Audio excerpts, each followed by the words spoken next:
Nu, es sākšu ar to pašu, varbūt to līmeni, kas tagad, es domāju, nu, ne tikai tagad, bet kopš 90. gada sākuma, protams, izvirzījās priekšplānā. Nu, tā ir Eiropas ideja.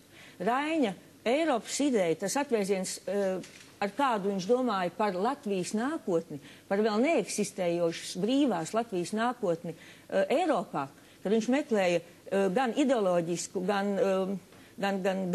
garīgu, arī, teiksim, nu, kā to formulēt precīzāk, nu, visa veida pamatojumu Latvijas, vēl neeksistējušās brīvās Latvijas integrācijai nākotnes Eiropā, nu, tas jau vien ir ko vērts. Nu, tur viņš ir, var teikt tā, gandrīz vai domu biedrs vārda vistiešākie nozīmē Žanam Monē, Eiropas Savienības pamatlicēju. Un vēl kas ir interesanti. Nu, savā laikā mans skolotājs universitātē, mans paudzes literatūra pētnieks skolotājs Vilnis Eichvalds mīlēja teikt, Rainis bija ķerts uz nākotni. Viņš jau aizdomājās ne tikai līdz Latvijas situācijai brīvajā Eiropā, bet vēl tālāk. Viņš domāja par Eiropas, jau integrētās Eiropas situāciju, vietu, lomu jau varbūt pat Pasaules Savienotajās valstīs. Nu, tas tiešām ir kaut kas ļoti netipisks. Latvietim arī netipisks. Tas atvēziens tā, varbūt pat melagamāniskā ambicioztāte, kas viņam piemīt. Bet tas ir lieliski, skaisti. Protams, jautājums, vai mēs spēsim noturēt fokusu, sekot šīm te idejām pašlaik, vai nebūs tā, ka Raiņu un Aspazijas gads noslēgsies, un Rainis atkal atgriezīsies literatūras pētnieku lauciņā, un viss turpināsies kā līdz šim gadam, vai tas, ko ir mainījis? Nu, ziniet, es neņemos apgalvot, kā būs. Es arī biju ļoti skeptiski jau no gada sākuma, atklāt sakot, pat ļoti. Bet redzot, kā notikuma attīstās, tomēr kāda arī pozitīvā nozīmē interese ir izkāpināta, un ka tomēr tik daudz jaunu cilvēku iesaistās, gan pašizpausmēs jau parādot savu attieksmi pret Raini, gan vienkārši esot klāt tajos daudzajos notikumos, kas ir burtiski uz katru soļu šobrīd sastopam. Tam vajadzētu tomēr būt kaut tādam paliekošam impulsam. Kaut gan par pētniecību, nu, es teikšu godīgi, es neesmu sevišķi tādās rožānās iluzorās domās par nākotni, jo, diemžēl, tā pētniecības kontinuitāte, kas pēc Raiņa rakstu iznākšanas, pēc Raiņa zinātnisko rakstu iznākšanas, kur beidzās 80. gadu otrajā pusē, nu, nav tā īsti atsākusies. Un savā laikā mēs ar tādu milzīgu piedvesumu, ar tādu eiforisku sajūsmu runājam, nu, kā var Latvija veidoties tāla, kā brīva Latvija, jauna brīva Latvija pēc atkal atgūtās neatkarības bez Raiņa un Aspazijas izpētes centra. Nu, kaut vai 2, 3, 4 cilvēkiem vajadzētu nodarboties sistemātiski dienā ar Raiņa izpēti un popularizēšanu, ne jau tādā triviālā ikdienas līmenī.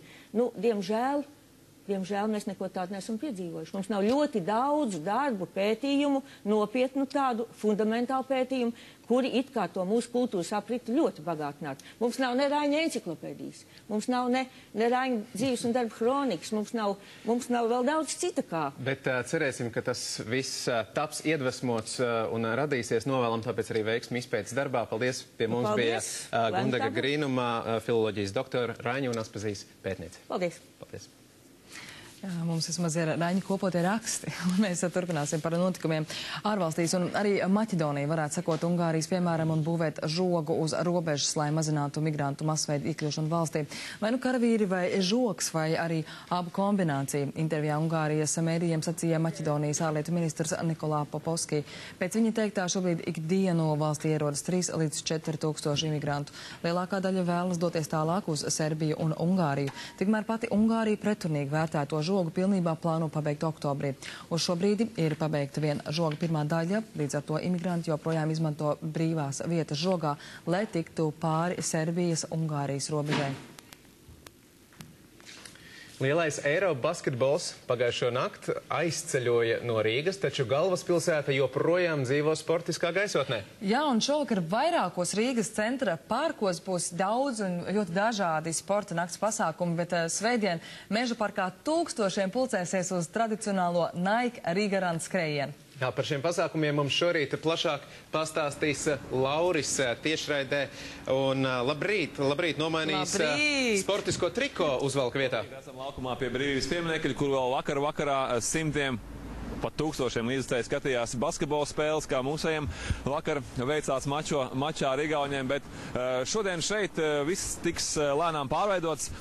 Šeit sāksies jau no 4 pēcpusdienā Rīgas sporta nakts pasākumu, kas turpināsies līdz pat 2 naktī. Un viens no stendiem būs atvēlēts Nike Riga Run skrējienam, kas pulcēs cik skatītājus, to mums dalībniekus, to mums pastāstīs skriešanas treneris Arnis Ozoliņš. Cik tad ir pieteikušies lielajām Nike Riga Run skrējienam, kas risināsies Mežparkā svētdien? Nu, šobrīd ir faktiski jau vairāk nekā 6500, tā kā es domāju 7000 mēs noteikti dabūsim, ja ne pat visas 8, jo pēdējās dienas tas ir tad, kad vēl ir pēdējais laiks pieteikties, kad cilvēks saprot pēc 3 dienām starts un viņš vēl ņem un piesakās. Šeit būs vairāk nekā 60 dažādas organizācijas saistītas ar sportu un veselīgu uzturu Rīgas centrālajos parkos šīs dienas garumā. Viens no stendiem arī jūsu skrējienam.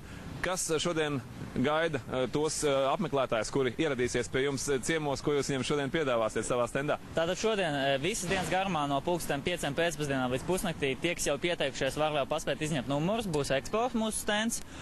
Un papildus tātad, ja kāds jau nav pieteicies, var tepat atnākt Vecrīgā un pieteikties. Plus papildus 10. vakarā būs arī vēl pēdējais treniņš pirms pasākuma, ka visi kopā iesildīsimies, izskriesim Basteikā un izskriesim Vecrīgu, tā kā tāds neliels kopējs skrējiens pirms lielā pasākuma.